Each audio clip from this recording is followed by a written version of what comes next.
From that afternoon in 1966, it took 5 long years for Southwest to take off from that cocktail napkin. But on June 18, 1971, that barroom dream became a reality. Service began with 6 round trips between Dallas and San Antonio and 12 round trips between Dallas and Houston Intercontinental. Little did anyone know on that glorious day that this struggling little airline would later become the most admired airline in aviation history.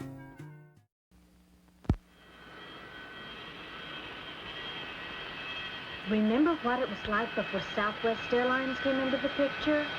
We brought you love between Houston, Dallas, and San Antonio. A schedule you could depend on. Flights to Harvey Airport. Plus one thing no other airline can ever offer. Me. Remember?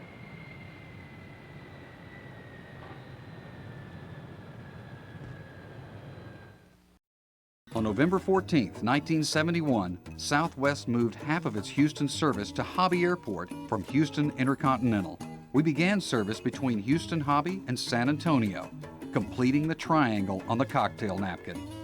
All Houston service was moved to Hobby the following year, and our load factors doubled. This move set a business strategy for Southwest that would be repeated many times over, flying into close-in, uncongested airports. But the battles weren't over yet.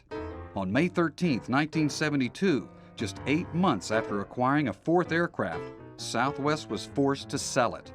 A federal district judge ruled that Southwest couldn't fly charters out of state. But the 4th aircraft wasn't just for charters.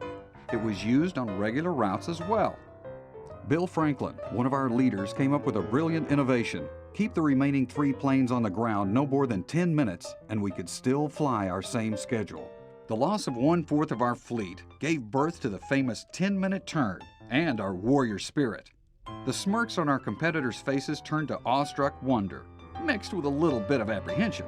Southwest employees proved it could be done because we knew early on that efficiency equates to low fares. That's why we invented the 10-minute turnaround. Our planes pull into the jetways, board passengers, and pull out again in 10 minutes or less. The way we look at it, the quicker you're in the air, the quicker you get where you're going. Kelleher here. You're gonna love our Southwest spirit.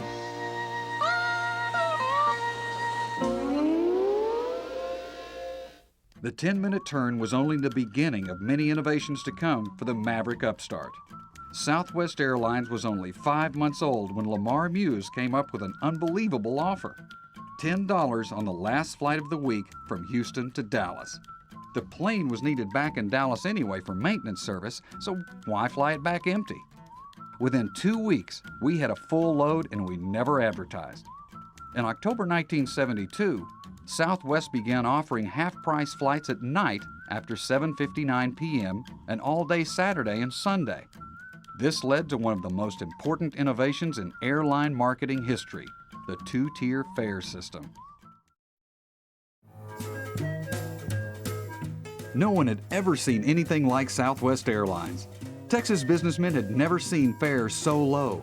They had never seen planes turn around so fast. And there was something else they had never seen. You didn't have hostesses in hot pants, remember? No one had ever seen that much, well, personality on an airline. Flying would never be the same again.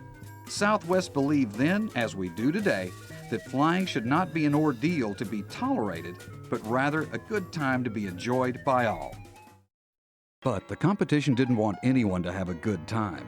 In February 1973, Braniff made a bold competitive move against Southwest. Braniff cut their fares between Dallas and Houston to $13, half of Southwest's fare. It was a potentially devastating situation for Southwest, since Dallas to Houston was our only profitable route at the time. Matching the fare could have put us out of business. In an even bolder move, Southwest countered with one of the most famous ads in our history. Nobody's going to shoot Southwest Airlines out of the sky for a lousy $13. That was just the headline. The text stated that Southwest would match Braniff's $13 fare, or any customer who paid the full $26 fare could take home a bottle of premium liquor. The plan was ingenious. These fifths of liquor did not cost $13. but a businessman could put the $26 fare on his expense report and take the liquor home for free. Once again, a Braniff tactic backfired. Southwest won the 1973 fare war and became the largest distributor in Texas of Chivas, Crown Royal, and Smirnoff for those 2 months. Of even greater significance, however, was that as a result of the overwhelming response to Southwest's underdog crusade, the tide turned for Southwest Airlines. In 1973, we made our first annual profit. From posting a $175,000 profit in 1973 to a $587 million profit in 2006, the trend of profitability has continued for 34 consecutive years, a feat unmatched in the airline industry. We expanded on the original plan drawn on the cocktail napkin when Harlingen became our 4th city on February 11, 1975. In 1977, after 5 years of legal battles, Southwest finally won the right to call Love Field home.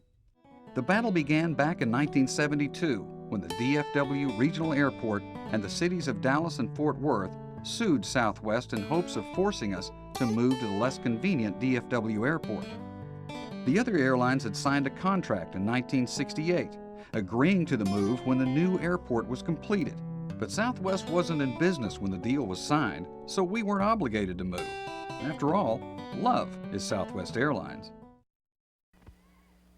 We're not going to move. We're going to stay right here at Love Field at a convenient gate. Love Field's our home. That's where we started and got our beginning, and I hope that's where we stay from now on. Love is Southwest Airlines. Love is our home. The people that want to get to Houston want to get to Houston fast. They don't want to drive 50 miles to an airport to go 200 miles. Love is still our field. Love is being close. In Houston, it's hobby. And in Dallas, love is still our field.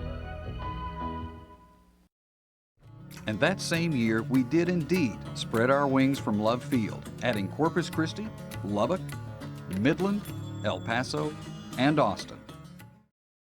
After the long years of legal battles and startup costs, Southwest didn't have much money left over to pay for advertising. So we looked for creative ways to get our name in the news. Thus began the Love theme. Flight attendants served drinks called Love Potions while dressed in orange hot pants and lace-up go-go boots. We called our peanuts Love Bites, and tickets were purchased from Love Machines. Our unique personality, fun-loving attitude, and catchphrase, love, sex, and war in the skies, got us more attention than money could ever buy. Later, when Southwest Airlines went on the New York Stock Exchange in 1977, our stock ticker symbol became LOVE, L-U-V. In 1978, we began service to Amarillo. An era ended for Southwest Airlines when Lamar Muse resigned. Howard Putnam came on board 8 months later from United Airlines to fill the vacancy of CEO and president, and Herb became permanent chairman of the board. That same year, Congress passed the Airline Deregulation Act. This allowed competition on routes across the country that were virtual monopolies. And best of all, it opened the door for Southwest to fly out of state and into markets suffering from high fares. Southwest seized the opportunity and began our first out-of-state flight from Houston Hobby to New Orleans on January 25, 1979. When Southwest asked for authority to fly from Dallas Love Field to New Orleans, we encountered stern opposition from no less a figure than the majority leader of the House of Representatives, Jim Wright of Fort Worth, Texas. He was still smarting over Southwest's victory to call Love Field home. Wright feared that Southwest staying at Love Field would hurt the revenue stream at DFW Airport. In just one day, he went straight to the floor of the House and got approval for banning all interstate service out of Love Field. The approval came in the form of a rider to a bill the House was debating on foreign trade. Southwest didn't even know the topic was up for debate. Upon hearing the news, Herb immediately began gaining support from many senators who believed in Southwest Airlines and deregulation. Seeing support for his initiative dwindle, Jim Wright compromised. On December 17, 1979, the U.S. Congress unanimously approved a compromise agreement stating that no airline could provide nonstop service out of Love Field to any state beyond Texas or the 4 contiguous states. This agreement became known as the Wright Amendment. Although it was meant to clip our wings, we still managed to spread them from coast to coast. In fact, we closed out the 1970s serving 12 cities with 18 aircraft and 1,630 determined employees. Margaret Mead once said, "Never believe that a few caring people can't change the world, for indeed, that's all who ever have." When Southwest took to the skies in 1971, we had 195 dedicated employees. Herb described their secret weapons in fighting all those early battles as being an indomitable spirit, boundless energy, immense goodwill, and burning desire to succeed. The public loved our fighting underdog spirit, and the character and vehemence of the opposition gave us all kinds of esprit de corps. This fighting spirit has become known as the much-envied Southwest Spirit. From our original employees, that spirit has infiltrated to each and every Southwest employee today. That spirit continues to change the world of aviation history.